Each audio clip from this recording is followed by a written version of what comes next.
Have y'all seen what Lauryn Hill posted about D'Angelo as a tribute? No, seriously, go read that post again, slowly, because it's not just a tribute. And if you ask a lot of people, they will tell you that it sounds like a message. The kind of message that makes you pause and go, wait, is she trying to tell us something? A babe talking about exploitation, manipulation, and intentionally designed chaos? And if you followed Lauryn long enough, you already know she doesn't drop words like that casually. Also, if this sounds too familiar, it's cause when we talk about the legendary Prince, we literally talk about the exact same things. So, was Lauryn hinting at the same system that Prince fought against in her tribute? Did D'Angelo get caught up in that same machine? The one that loves talent but destroys the person behind it? Apparently, fans think she is. So how about we just get right into breaking it down? Okay, I know y'all saw how D'Angelo's family announced in a public statement that he had died after a prolonged and courageous battle with cancer. Then multiple news outlets later clarified that the cancer he battled was pancreatic cancer. Apparently, he had been hospitalized for months and spent about 2 weeks in hospice care before passing away. Now, anyone who was keen probably noticed that in the months leading up to his death, D'Angelo had largely withdrawn from public life, and based on reports, it was largely because of his health condition. But you know what? Other than his health condition, D'Angelo was allegedly battling other things behind the scenes with regards to his music career. Well, at least, that is what people picked up when Lauryn Hill posted this as a tribute. People need reflection. I regret not having more time with you. Your undeniable beauty and talent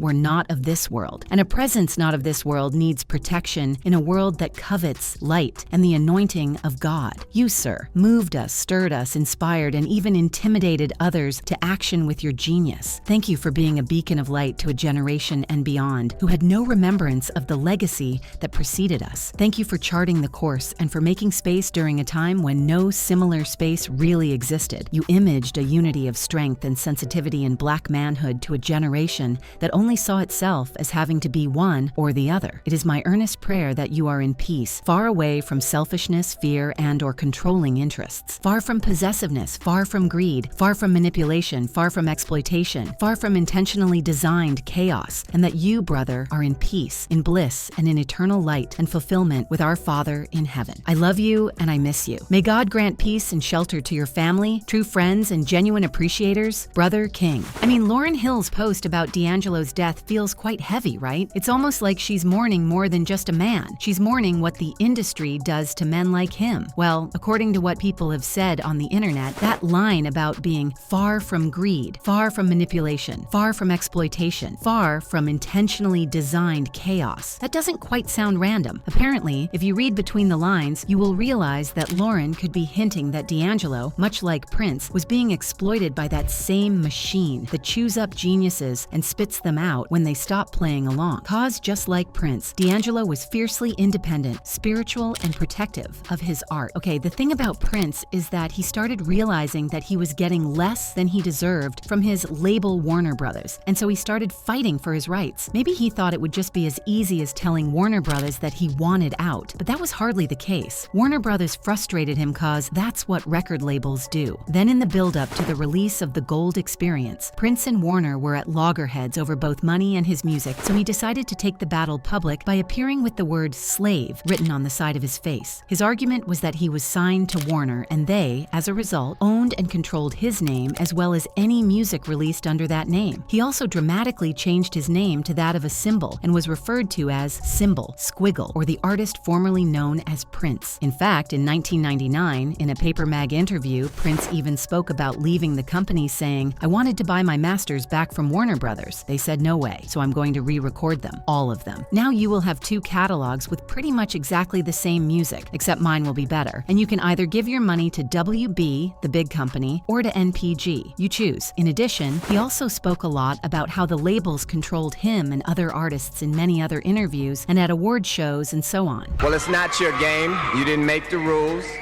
so everything comes hard. And as long as you're signed to a contract, you're going to take a minority share of the winnings. A select few of us will do well. The majority will not. So as a people, we'll be considered a minority. But stop. Let's take a moment and look at yourselves. There's nothing minor about you. You are a blessed people.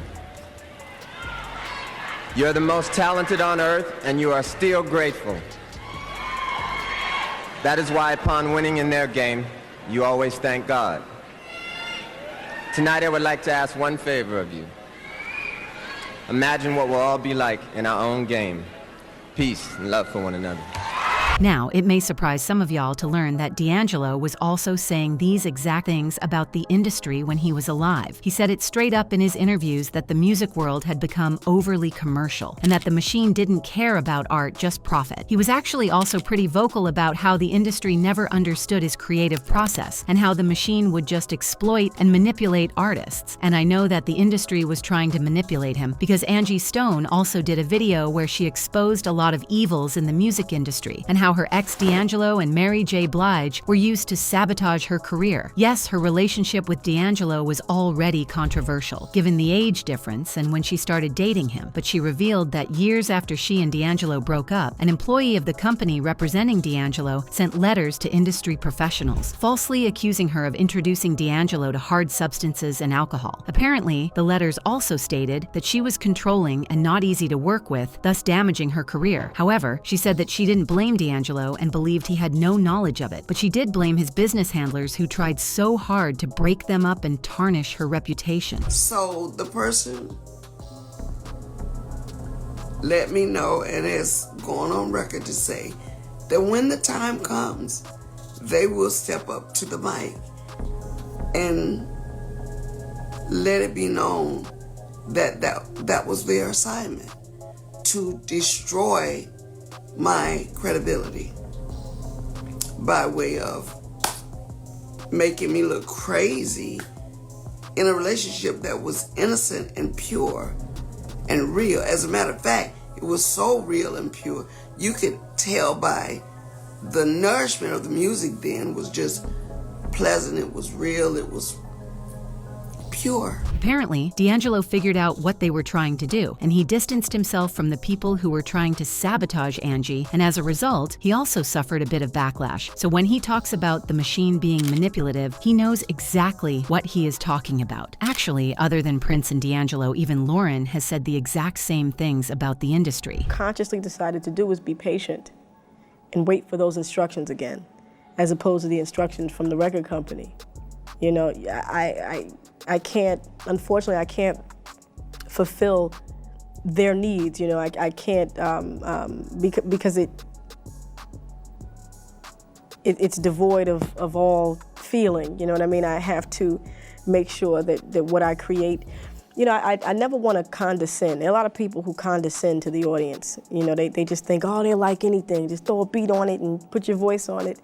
But if it doesn't move me, then I don't think it's worthy enough to put out there and move someone else. You know what I mean? Like it has to be something that is personally, you know, is something that I need personally. It's honestly always been shocking that she just went silent after the massive success of Miseducation, but as it turned out, the machine was working very hard behind the scenes to sabotage her. First of all, her label New Arc Entertainment were involved in the downfall of Lauryn Cause right after the album's massive success. They hit her with that infamous lawsuit claiming they weren't properly credited or paid, but word on the street has always been that they were out to sabotage Lauryn. Yes, the suit was settled out of court, with Lauryn paying them $5 million, but apparently the situation and the process left her so emotionally scarred, and because she was also under a lot of pressure to do better, Lauryn drifted further and slowly disappeared from the industry. Well, Lauryn spoke a lot about what really happened in an interview with Rolling Stone's Amazon Music podcast, 500 Greatest Albums in 2021, where she explained why she never released another full studio album. First of all, she started by saying, "The wild thing is no one from my label has ever called me and asked, how can we help you make another album? Ever. Did I say ever? Ever." She also said that while Miseducation offered her the freedom to experiment, the pressure of putting out a sophomore album that would live up to the first's hype was enormous, adding, after the Miseducation, there were scores of politics, repressing agendas, unrealistic expectations, and saboteurs everywhere. People had included me in their own narratives of their successes as it pertained to my album, and if this contradicted my experience, I was considered an enemy. Then, in a different interview, she also told Essence in 2009, "I don't think I ever handled celebrity. For a period of time, I had to step away entirely. There were many temptations, enticements, entrapments, whether it was the dependence on image or just some false sense of security. I had to step away when I realized that for the sake of the machine, I was being way too compromised. So maybe when she made that post about D'Angelo, she was saying what we're all thinking, but too scared to tweet, that every time a gifted Black artist rises with too much light, too much power, the world, or rather the system that covets light, finds a way to dim it. Honey, the only thing I'm asking myself is, was D'Angelo worn down by the same controlling interest Lauryn mentioned? Did the endless fight to protect his art come with a cost the world never saw? And the question nobody wants to say out loud, did the machine that couldn't control him finally find a way to silence him? I mean, it's Hollywood and anything is possible, but you let me know what you think in the comments section below.